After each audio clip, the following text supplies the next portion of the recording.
The hail moon shining on the horse's back. I'm so tired. Welcome back. Yes, I'm George, and this is part 2 of our filtering video, where now we're going to touch on the meat. Something that you really wanted to get to, and that is our activated carbon and our filter system itself. Okay, so we're going to discuss briefly about how to prepare the carbon bed and then how to regenerate this stuff so you can use it over and over again. Okay, very good. Bunch of different techniques.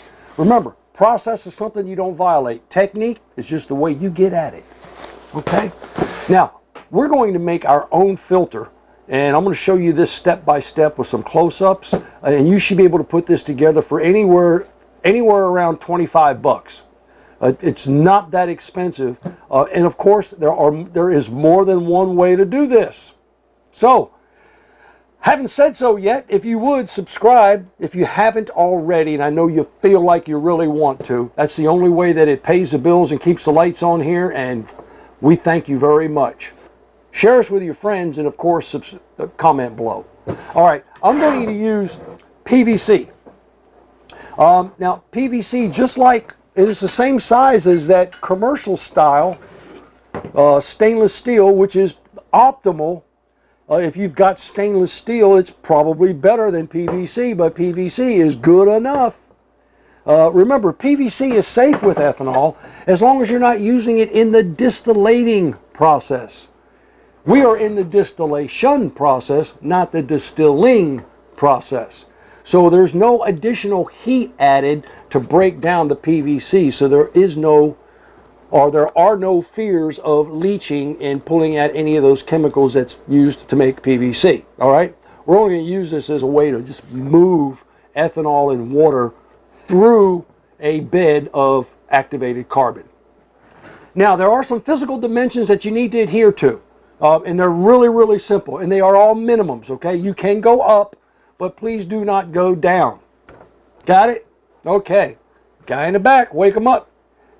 Yeah, you sit next to him, nudge him, take the beer away from him, and wake him up. We're getting ready to go. This thing is 2 inches in diameter, which is 50 millimeters, all right? And absolutely.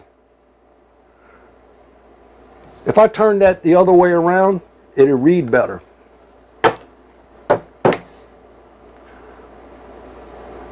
There we go. 61 centimeters, okay? 61 centimeters tall. Now, and your limits, or your minimums are 61 centimeters and 38 millimeters in diameter. And 38 millimeters is going to bring you around an inch and a quarter or so. For the cost of another 80 cents, you might as well go 2 inch. You can go larger.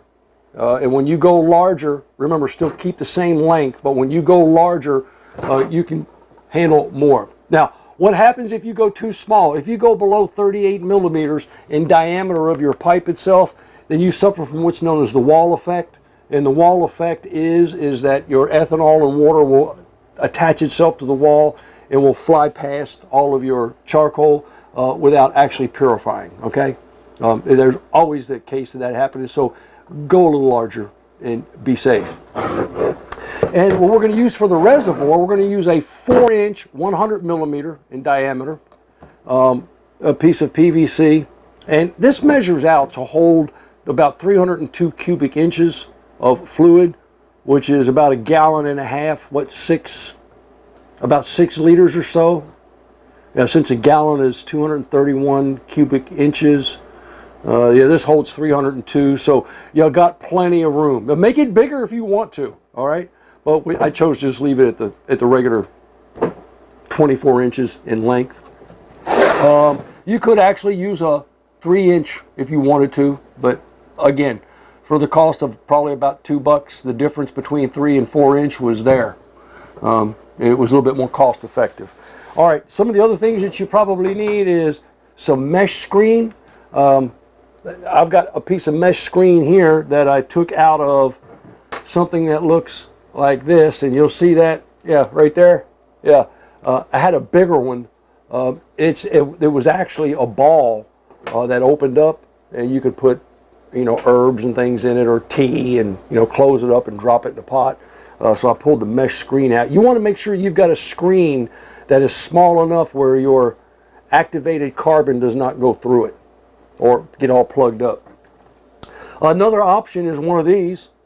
If you've got an extra one, and that great big funnel that you got for your 7.8 gallon fermenting bucket, it comes with a screen in it. That's a perfect size as well. All you got to do is cut that out, and you'll see that I've cut one out already.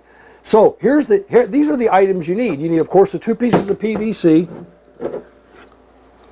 You're going to need a collar, a 2-inch collar, which joins 2 pieces of 2-inch PVC. You're going to need this piece, and it's threaded on one end and it's not on the other. Ha! We're going to need of course you're going to need the cap.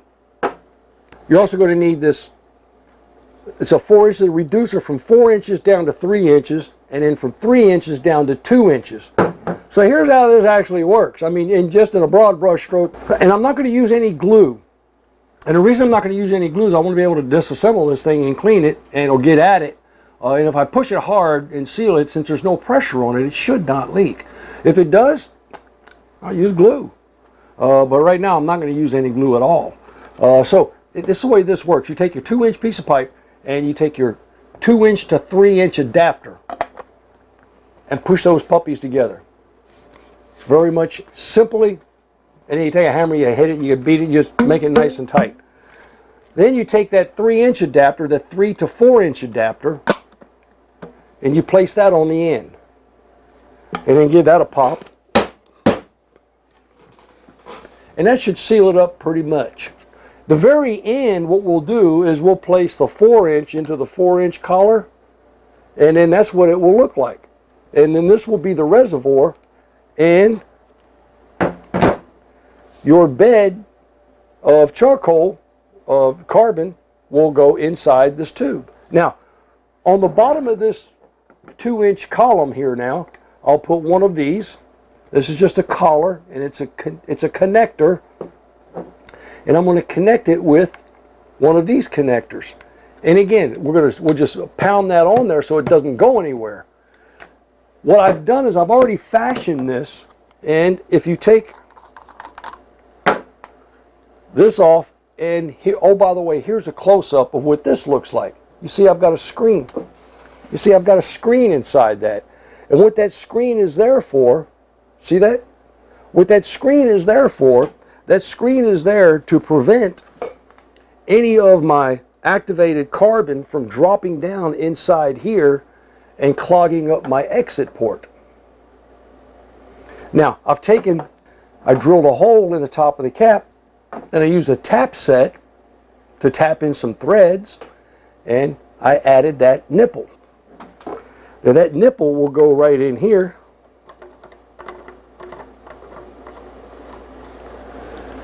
And that should complete the assembly, all for about 25 bucks of my filter system.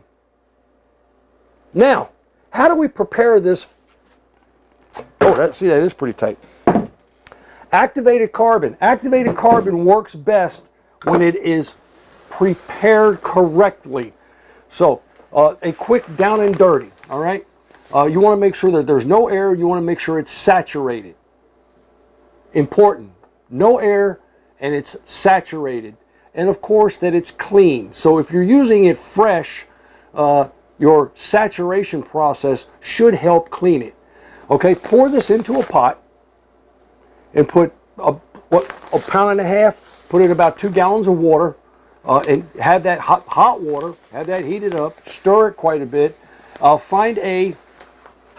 This is perfect. If you've got a funnel that has one of these in it, it's perfect. Because you put this in the funnel, and then you can pour all your carbon in here, and you can use the spray nozzle in most of your sinks with hot water and just spray it for 3 or 4 minutes. And all you're doing is rinsing out everything.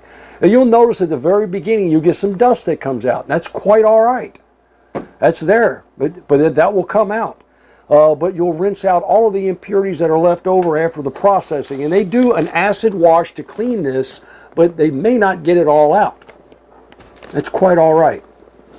Then you take that pot, or you take it from that funnel and pour it into a pot and add a couple of liters or gallon or so. Just cover it up completely with hot water and allow that to sit for about 45 minutes. What you want to do is you want to ensure that you've got carbon that is absolutely saturated with water.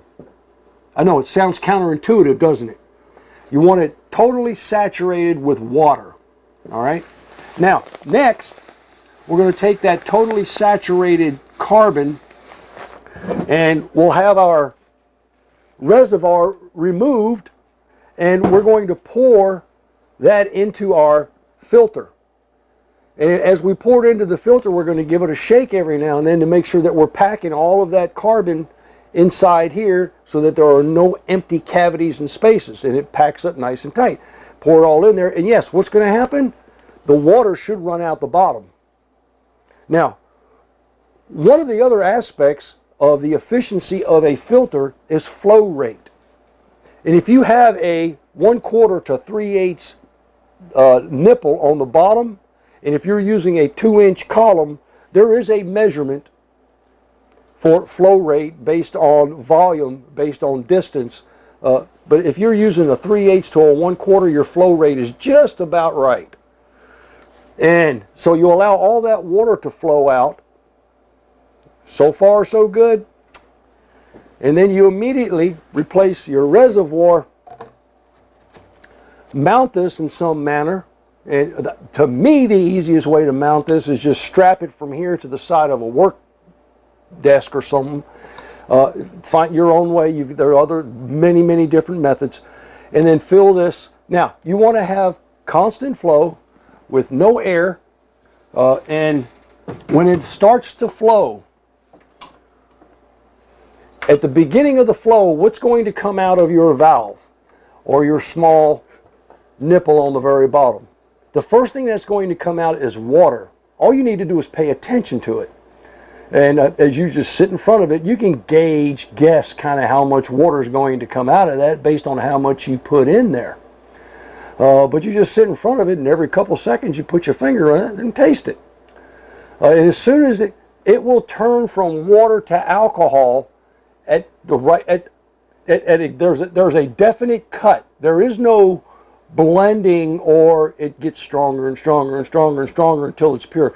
There is no blending. There is a definite cut. As that water and ethanol start to maneuver and make its way down through your column, which should only take no longer than about a minute. As it starts to push out all that water, it will naturally push out all of the water that you put in prior. Now, when that happens, you'll taste it, you go, that's ethanol. And then all you got to do is, in this particular case, we turn the valve off. On that one, I'll put a small needle valve or a petcock valve. I'll shut it off and then change the jar out, turn it on, and let it run. Let it run constant. What you do not want to have happen is you do not want to have your reservoir go dry and have to reintroduce some more fluid. If that happens, look, you're stuck like Chuck, just do it. If you can avoid allowing your reservoir to go dry so that you've got a constant flow in and out of your filter will work extremely well.